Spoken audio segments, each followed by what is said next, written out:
2 Achterbahnen werden abgerissen, dafür gibt es vielleicht eine neue. Riesiger Skandal und Shitstorm in einem Freizeitpark wegen Halloween und alles weitere jetzt in diesem Video. Mahlzeit, herzlich willkommen beim Retro Video Magazin und einem neuen News-Video meinerseits, und wir haben wieder einige spannende Sachen und von Achterbahnen über Skandale ist wieder alles dabei in diesem Video. Ich wünsche euch einen wunderbaren Start in die neue Woche und erstmal vielen lieben Dank an SBF Visa für das Unterstützen dieses Videos. SBF Visa, Hersteller für Fahrgeschäfte jeglicher Art, von kleinen Karussells über riesig große Karussells und von kleinen Achterbahnen bis großen Achterbahnen ist da alles dabei. Made in Italy, alles in-house, vom Stahlbau über den Wagenbau bis hin zum Lackieren. Haben wir euch auch schon mal in einer Reportage gezeigt, verlinke ich euch gerne hier. Da waren wir nämlich in Italien bei SBF Visa und die unterstützen dieses Video, damit ihr weiter informiert bleibt. Und damit starten wir auch direkt ins erste Thema, was wir auch bereits schon mal in den News hatten. Und zwar geht es nach Orlando, Florida in den USA. Das Freizeitpark Mekka überhaupt für viele. Und bei Universal, in den Universal Studios Florida, direkt im Universal Studios Park, stand ja bis vor kurzem Hollywood Rip Ride Rockit. Und über diese Achterbahn haben wir schon im Video gesprochen und dass die Bahn wegkommt und der Abriss läuft.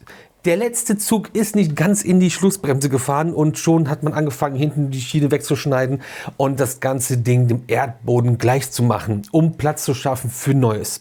Kurz aber noch abgeholt, wenn ihr Hollywood Rip Ride Rockit nicht kanntet, das war von der Firma Maura Rides aus Deutschland ein X-Cars Coaster. Ziemlich cool, hatte nämlich einen Onboard-Sound, also Lautsprecher in den Sitzen, aber für jeden Platz einzeln und individuell, und es gab im Bügel einen Monitor und da konnte man aus ganz vielen verschiedenen Songs seinen Song raussuchen, den man hören wollte bei der Fahrt. Die Fahrt war aber nicht wirklich angenehm und wurde über die Jahre auch immer schlimmer, und das, obwohl die Bahn erst von 2009 ist. Und jetzt ist es halt vorbei, Lifecycle erreicht und die Bahn wird im Erdboden gleich gemacht und es entsteht Platz für Neues. Und gefühlt ist das, was man da sieht, sehr viel Platz im Vergleich zu vorher. Aber was Universal da für uns bereithält, verraten sie noch nicht. Also es bleibt spannend, und wie ihr merkt, solltet ihr jetzt den Kanal abonnieren, um das nicht zu verpassen. Kostet euch nichts, bringt mich aber unfassbar weiter und würde mich auch noch sehr freuen. Ab zurück nach Europa, und zwar wird auch in Holland eine Achterbahn abgerissen. Der zweite Achterbahnabriss in diesem Video, und dafür geht es nach Duinrell, und die Kicker-Achterbahn wird den Park verlassen. Nach 40 Jahren ist auch hier der Lifecycle erreicht, und von 1985 an fuhr dort von der Firma Zira Rides aus Deutschland ein Large Tivoli Coaster, und das als Frosch-Achterbahn, die Kicker-Achterbahn. Und Duinrell ist so einer von den Parks, wo man vor Ewigkeiten mal war, sich immer wieder denkt, oh, ich würde schon gern wieder mal dahin, aber es passiert nichts Neues, und jetzt passiert was. Nicht nur, dass die Bahn den Park verlässt, sondern es soll auch Ersatz geschaffen werden 2026, und das mit einer neuen Achterbahn. Und eigentlich will man die gleiche Achterbahn behalten, denn das ist einfach so ein Ding, einfach die Familienachterbahn, die absolute Einsteigerachterbahn für viele dort vor Ort. Und das möchte man irgendwie behalten, die Tradition bewahren, aber Zira baut diese Tivoli Coaster nicht mehr. Trotzdem sieht es wohl so aus, dass man bei Zira Rides eine neue Achterbahn bestellt hat, und zwar einen Force Coaster, das ist quasi das Nachfolgemodell, und das soll vom Layout auch angepasst werden, so dass es aussieht wie die alte Bahn. Also gibt es quasi erstmal ein Custom Layout, weil man diese Layouts bei den Force Coastern so noch gar nicht gebaut hat. Und was wohl auch schon klar ist, dass statt 20 Wagen, man kennt es ja von den Marienkäferbahnen, diese Froschachterbahn ist nichts anderes, nur das gleiche in grün. Dieser unendlich lange Zug von 20 Wagen, den wird es dann nicht geben, sondern wahrscheinlich nur 14 Wagen. Aber geplant 2026 ein neuer Zira Rides Force Coaster in den Niederlanden, in Südholland, und das in Duinrell. Schon spannend, dann müssen wir, glaube ich, dann nochmal hinfahren. Vor allem bis auf eine Bahn sind wir alle Achterbahnen in ganz Holland gefahren, beziehungsweise in den ganzen Niederlanden. Sollten wir vielleicht auch mitnehmen, und zeigt auch nochmal ziemlich krass, dass Zira einfach nur Klassiker baut, und auch wenn man 40 Jahre die gleiche Bahn im Park hatte, danach immer noch so eine Bahn haben möchte, ist auch ein krasses Statement. Und auch die Wellenflieger von Zira, ihr kennt sie, die halten und sind cool, sehen schön aus, machen Spaß, mega gut. Und wenn wir schon in Holland sind, Skandal zum Walibi Holland bzw. den Halloween Fright Nights. Nächsten Monat ist es schon soweit, und in vielen Freizeitparks starten bereits die Halloween-Events. Und das Walibi Holland hat angefangen mit der Promo für die Halloween Fright Nights, das Halloween-Event vom Walibi Holland, und hat Anfang August dann die erste Kampagne geschaltet, was zu einem riesen Shitstorm geführt hat. Aber was war jetzt in diesem Spot zu sehen, was zu einem riesigen Shitstorm und wirklich einem großen Skandal geführt hat? Zu sehen war eine verängstigte Frau in einem Glaskasten, Glaskäfig bei einer Auktion und der Auktionsmeister oder Host dieser Auktion war Eddie the Clown, das Maskottchen von den Halloween Fright Nights.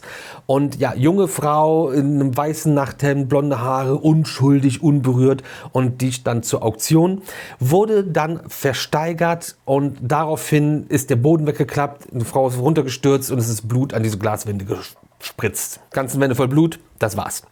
Ja, brutal, nicht schön, was auch immer, aber Halloween, Horror, Angst, das gehört einfach zu diesen Events dazu und ist ja wie bei einem Horrorfilm gewollt, dass man diese Art der Brutalität zeigt. Die Inspiration hinter dem Spot bzw. die Idee dazu kam von unter anderem dem Film Kingsman, The Golden Circle und man hat sich auch stark inspirieren lassen von einem Banksy-Kunstwerk, was bei einer Versteigerung sich selbst zerstört hat.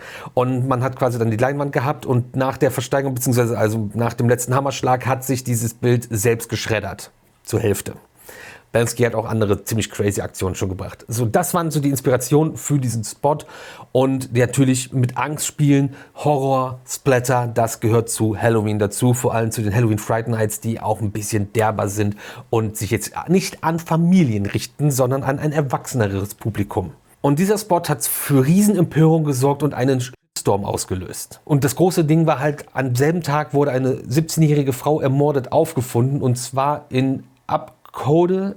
Das gehört zur Provinz Utrecht, ist jetzt zeitlich genau am selben Tag, wo die Frau gefunden wurde, sind die Spots online gegangen und in TV geschalten worden. Das sind aber Sachen, die viele Tage bis Wochen vorher schon eingeplant sind und dann laufen und nicht gezielt, oh, da ist jetzt jemand ermordet aufgefunden worden, das ist ja der beste Zeitpunkt, um sowas zu veröffentlichen. Und von der Nähe zum Park sind es 78 Kilometer. Und da sind halt die größten Probleme jetzt wohl für viele gewesen, dass das Thema Femizid damit etwas zu lasch behandelt wird, beziehungsweise verharmlost wird. Zitat, widerlich und inakzeptabel wäre es auch, dass Frauen augenscheinlich als Ware versteigert werden und dann getötet werden. Und die Aktivistengruppe The Dolle Minas forderten, dass die Werbung sofort eingestellt wird, dass Werbung, die schon läuft, zurückgezogen wird und alle Posts und Beiträge auch offline genommen werden. Und dass der Park sich öffentlich entschuldigen soll. Außerdem sagte die Aktivistengruppe, dass Femizid keine Dekoration sei, sondern Realität und vor allem, dass jeden 8. Tag in den Niederlanden eine Frau ermordet wird. Und das alles zusammen hat zu diesem Shitstorm geführt und sehr viel negativer Kritik und sehr vielen negativen Kommentaren in den entsprechenden Kommentarspalten. Wie ist eure Meinung dazu? Wo sind die Grenzen? Welche Themen dürfen denn noch in Maces und Filmen überhaupt behandelt werden und dürfen in irgendwelchen Horrorhäusern jetzt nur noch weiße Cis-Männer sterben und sonst niemand mehr? Das Walibi Holland hat die Promo jetzt erst einmal pausiert und nochmal in einem Statement klargestellt, dass jegliche Form der Gewalt auch gegen Frauen in unserer Gesellschaft inakzeptabel ist. Aber auch nochmal klar gemacht, dass das alles Fiktion ist, dass das sehr fiktional und überspitzt in diesem Spot dargestellt war und wo die Inspiration und Idee zu diesem Spot hergekommen sind. Also wildes Thema, gefühlt trifft es irgendwann irgendeinen mit irgendeinem Thema immer mal. Jetzt ist es Walibi Holland mit diesem Thema, weil es zeitlich wirklich ungünstig irgendwo zusammengekommen ist. Jo, ich schneide gerade das Video, bin fast fertig und dann ein kleines Update von Walibi Holland.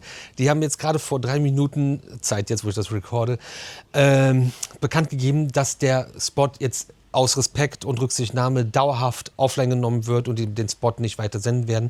Die haben sich nämlich erst vorbehalten, seit gestern den wieder zu zeigen und sind jetzt zum Entschluss gekommen, dass der Spot komplett aus Rücksichtnahme rausgenommen wird und halt auch niemals irgendwie irgendjemand verletzen sollte und halt immer noch seine künstlerische Spitze hat und keinen Femizid fördern soll.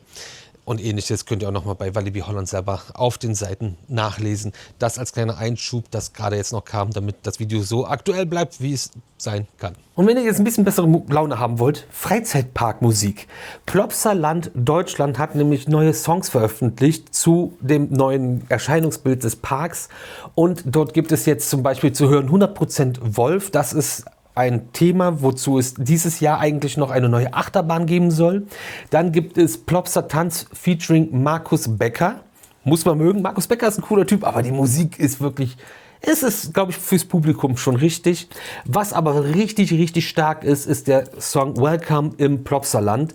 Wirklich cool, sehr passend, super sympathisch, hat uns auf jeden Fall sehr überzeugt und gefällt uns sehr, sehr gut. Wenn ihr das Ganze jetzt zum Beispiel hören wollt, könnt ihr die Playlist aufmachen, Theme Park Music Compilation bei Ride Review auf Spotify. Da habe ich das mit reingepackt. Da findet ihr auch ganz viel andere Freizeitparkmusik, um die zu Hause zu hören und euch zu fühlen wie in einem der Parks. Und wir haben eine unregelmäßige Kategorie auf dem Kanal bei den News-Videos, und zwar das Fundstück der Woche. Witzigerweise, passend zum Walibi Holland, habe ich dann etwas für euch, was ich in einen unserer Fotoarchive gefunden habe. Von diesem Jahr ist das Foto aber. Und wir lieben ja alle Streichpreise und wenn man was günstiger bekommt. Und Walibi Holland hat auch da an uns gedacht. Und zwar gibt es beim Coffee Deal einen Streichpreis. Und statt 6,50 € zahlt ihr 7,50 €. Wenn das nicht mal ein geiles Angebot ist. Sehr cool, freut mich. Ist das ein Angebot für euch? Würdet ihr das nutzen? Lasst es uns gerne in den Kommentaren wissen. Ansonsten sehen wir uns jeden Tag um 18 Uhr zu einem neuen Video wieder hier auf dem Ride Review YouTube-Kanal. Und ich bin raus, ihr seid die coolsten. Euer Bro fürs Ride Review Video Magazin. Peace.